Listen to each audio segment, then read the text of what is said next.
Today at 8:53. We're live on the line now with Galway's own Katie O'Brien, who cruised to victory in the final of the PR2 single sculls at the World Rowing Championships in the Czech Republic last Friday. Katie, how are you? I'm great. How are you getting on? Yeah, good. What does it mean to feel like a world champion? What does it mean? It means everything, I suppose, because it's what I've been working towards and dreaming of for the last while. So yeah, it means a lot. You absolutely crushed the field in the final. It wasn't close. How does that bit where you're like, this is going okay, things are going well? When do you begin to enjoy it? Is it actually when you finish, or is there a little minute beforehand where you're going, I'm going to win this. This is great. No, it's not until you cross the line, definitely, because it's funny, it really felt like she was so much closer than she actually was. Like I was sure it was only, like a second or two off. So I was kind of pushing right up until maybe 1,500 meters into the race. And then I could see, I was like, okay, there is a bit of water between us there now. So I'm just going to hold on here now and not push it, because I was afraid if I kept pushing, then I'd lose it. So I was just kind of holding on then for the last 500 meters, just hoping that gap would stay the same. Sorry, go on, Ger. It's not a short race. It's 9 minutes and 20 seconds. Like, that's a long time for you to be alone on the water with your thoughts. In this case, crushing your opponent, but also like that psychology of that, like when to push, when not to push. I mean, most sports people, the key moments happen really quickly, but yours must happen a little bit in slow motion. Yeah, I suppose. Well, in fairness, you'd have a lot of practice, really, like doing race pieces and things. So you are in some ways used to it. But like there is a lot of time to think. Like you've nearly got full 10 minutes to think. So some of it is spent, just thinking about the next stroke and thinking about what you'd planned to think about. You have planned. Like I would always break the race down and kind of have a plan of, this 500 meters are going to do this, the next 500 meters are going to do that. But obviously your mind can stray and you can start thinking about other random things. But you are like, I would have raced Kat, the Australian, back in 2019 when she won. And, when she won, I think she would have been maybe 30, almost 30, if not more seconds quicker than me then. So when I was, beating her, and it was kind of, you'd have moments of just being like, wow, this is great. This is what I'd hoped. Because, you don't know, you train a lot by yourselves, and there isn't many para rowers in Ireland. So it's kind of, how you're improving all the time, but you've no direct comparison of, is she improving all the time, or how are her scores, or how are her times. So you put the work in, and you hope you're up there, and that you're going to be up there with the best, but you don't actually know till the day on the water. So there's a bit of like, oh, this is great, this is going to plan. So you do be thinking about that kind of thing as well. Because Kat Rossi, you mentioned there, Katie, the Australian, like she's been very dominant, and I know you've been wanting to beat her for some time, and physical presence as well in the water, and Paralympic champion and all that. So how did you manage to I guess plug that gap from 2019 to now? Because beating her on this stage is quite an achievement. Yeah, she's an amazing athlete, and she's actually really lovely as well, and she'd be very supportive of all the other athletes, because I suppose because para rowing is a bit of a minority sport, we all kind of support each other, and I suppose bridging the gap really was just consistent training, and I didn't let it slip. Even through COVID, I was stayed training. I didn't let it go. When I heard 2020 World Champs were cancelled, when I heard 2021 World Champs were cancelled, I didn't let it go. I took my 2 or 3 weeks off at the end of the season, but I just kept training, and every time that the goalposts were moved, I just kept slogging away. And I think it's just that consistency, really, and having the support of Galway Rowing Club. They were there the whole way.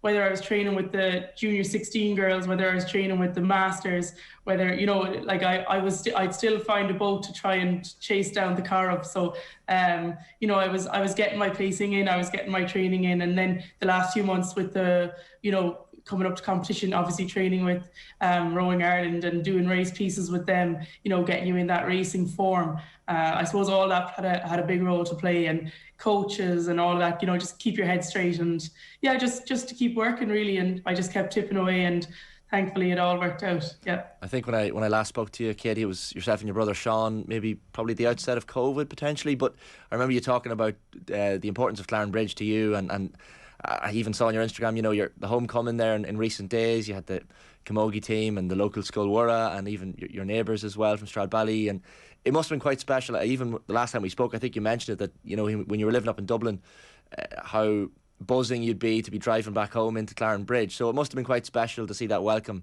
in the last couple of days. It was unreal, yeah. When I drove past the primary school, all the kids were out with, they'd all made Irish flags and they're all out like waving them.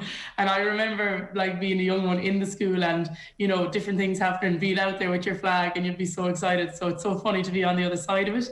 And yeah, then coming up to the top of the road, and sure, all the neighbours that I've known, I mean, I've lived here since I was 6 months old. So, you know, I know them all so well, and it was amazing for them all to be up there, and there was such a buzz, like, and you know, it was class. And actually yesterday I went into the primary school and there was pandemonium, like all the kids were just roaring and they'd all made me signs, and I got photos of them on my phone there. They're unbelievable, like all little drawings and all really like personal like messages. It's class, you know. So it's, again, Clarinbridge is just an unbelievable place and everyone is just so supportive of anything that anyone does. So yeah, it was really cool. It was really, really cool. There must be something in the water in Clarinbridge. It seems to be pretty good at sport. Yeah, plenty good hurling anyway, yeah. Occasional footballers too. That's true. Come here, what difference does this now make for your plans for the next couple of years in terms of the Olympics and all that kind of stuff? Because obviously, as you said, with COVID, there wasn't an opportunity for you to really test yourself as often as you want to against the world's best. But now that you've done this, like, does it change anything? Were you already headed towards the Olympics anyway, thinking, right, my plan is set, irrespective, this is a staging post? What does it do for you? So unfortunately the single isn't a class at the Paralympics, so it has to be the double. But thankfully I found a rowing partner now, Stephen McGowan from Roscommon. So we also competed in the double sculls there at the Worlds and placed in 5th, which puts us in a really positive position for trying to qualify this time next year for the Paralympics 2024. So really now I'm kind of tunnel vision on the double and trying to get that qualified for Paris 2024. You know, it's like the single is always something I wanted to do, and because I've put so much time into the single over the last few years, it's great to kind of tick that box off. But yeah, now it's kind of laser focus and moving on to the Paralympic dream and not just the World Championship dream. And does it help with funding as well from Sport Ireland? Pardon me. And even, yeah, that'll be the hope. You know, now that we've shown that we actually have a bit of, you know, there's promise there that, you know, we aren't just two people in a boat, that we've shown that we're up there with the best. I mean, in the A final there, all the boats that we were racing have been at the Paralympics. Some have medalled at the Paralympics. So, you know, we're right up there with the best, which is really, really good. And obviously, like, you know, there's still time for other crews to enter and other countries, other nations to put up crews against us too. And obviously everybody's going to be working hard over the next year, but it's still really, really positive that we're already up there, you know, in the top 5 boats in the world at the moment. And what, so, you know, it's positive for us. Yeah. You talked about the gap in the singles that you had to overcome. What's the gap in the doubles that you'll need to overcome to get into the medal positions? What was the winner? How far behind the winner, for example, were you in that one?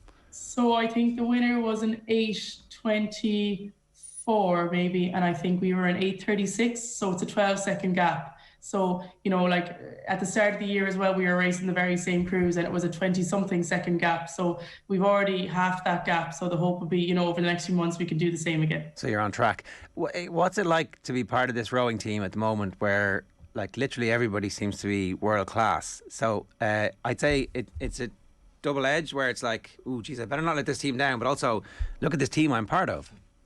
Yeah, no, to be honest, it's only positive. Like, I can't explain how buzzing you'd be to see your other teammates doing so well, like, because you know what work and what hours they've put in, and you've all been through that slog together, and you've all been, you know, the highs and the lows before it, and it's just the total appreciation for what they've done, and then to see them reap the awards is unbelievable. There's kind of an electric atmosphere around when crews are doing so well, and it's just such an inspiration for yourself as well, like watching the other crews on the podium just being like, wow, like, you know, that's so cool, I really want to do that myself. So yeah, it's just total inspiration from the rest of the crew. And they're also just really lovely people. Like, I've made some unbelievable friends. Like, I'd known some of them obviously before this camp, but some I hadn't. And like, we all got on so well. I had so much crack even just training is good fun, and sitting around having dinner is good crack, and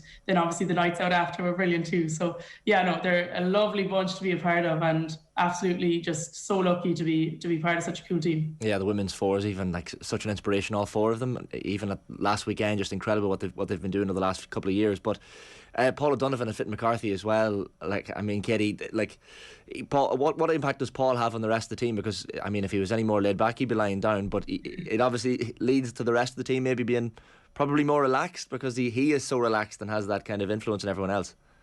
Yeah, he's genuinely such a sound lad. He's really, really, really nice guy. And I always would have great chat, over dinner with him.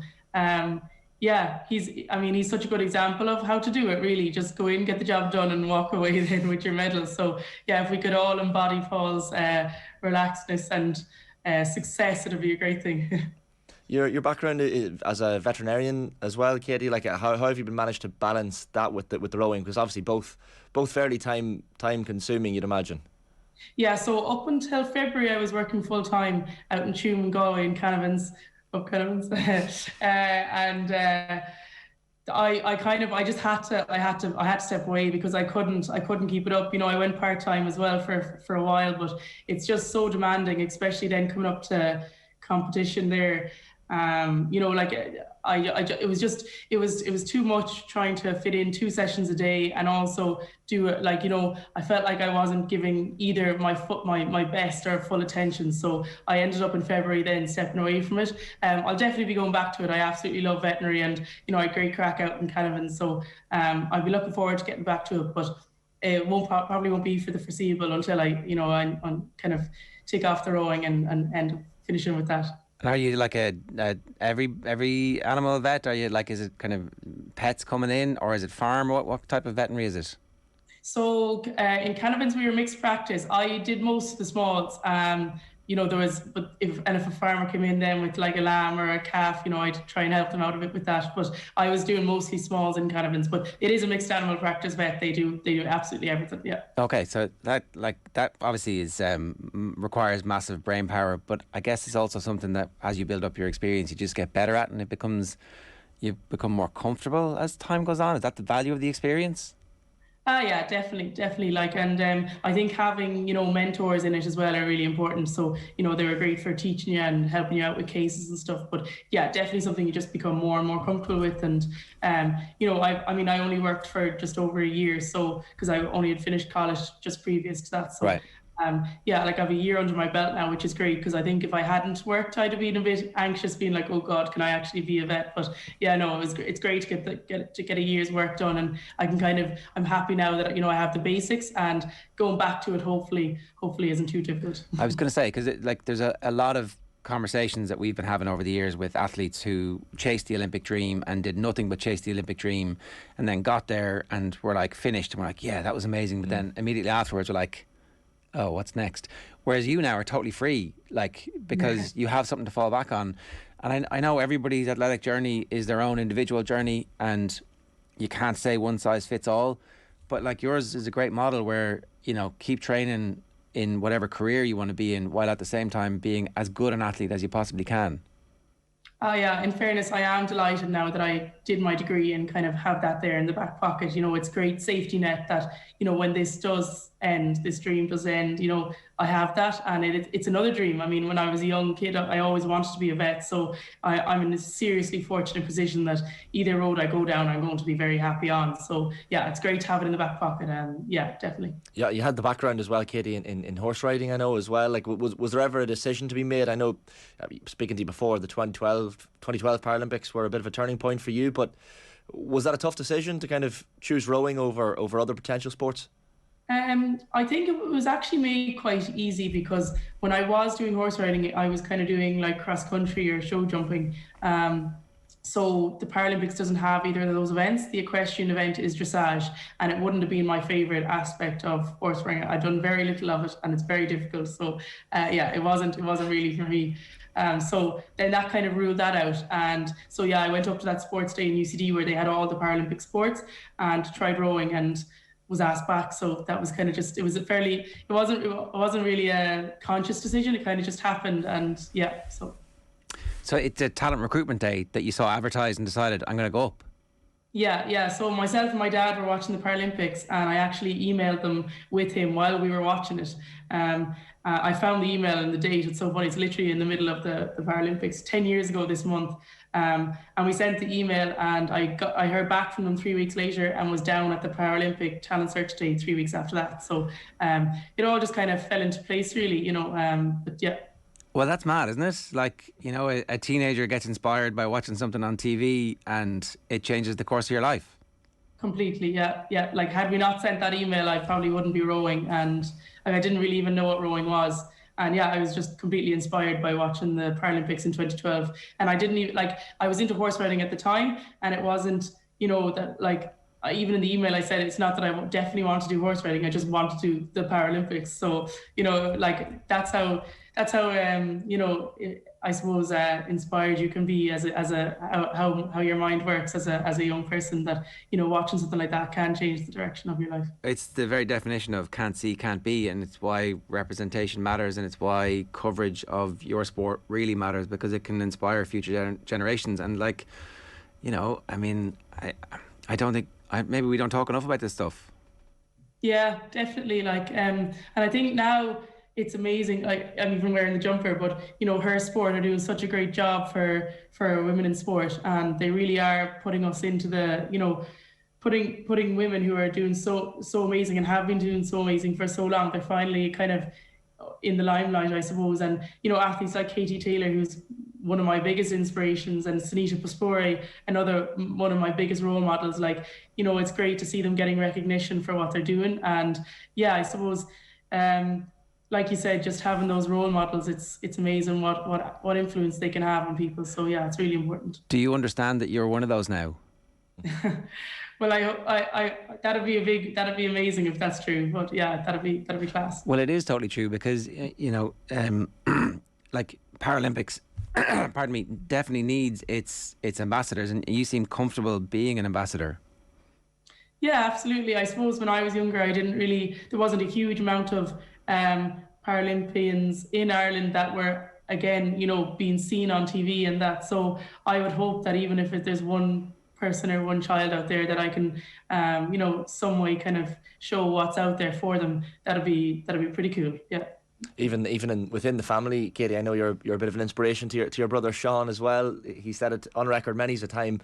And Sean obviously had to retire from rugby fairly early because of concussion last year, but I'm sure that, the level of sport is still discussed quite widely in your house, and Sean is very proud of what you're after achieving as well last weekend.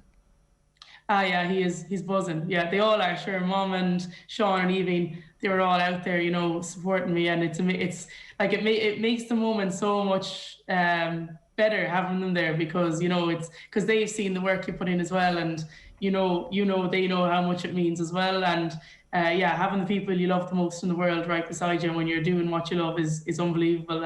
My best friend as well, Roisin, she didn't tell me she was coming out, and when I was on the podium, I literally looked up to the crowd, and there she was. I literally nearly collapsed. She surprised me. So yeah, it's little things like that, having support from friends and family, that make it all so much nicer and so much better. So yeah, it's really good. Well, listen, enjoy it, and congratulations. It's a stunning achievement, and it doesn't feel like it's the end at all. It feels like it's the start of something magical. So best of luck.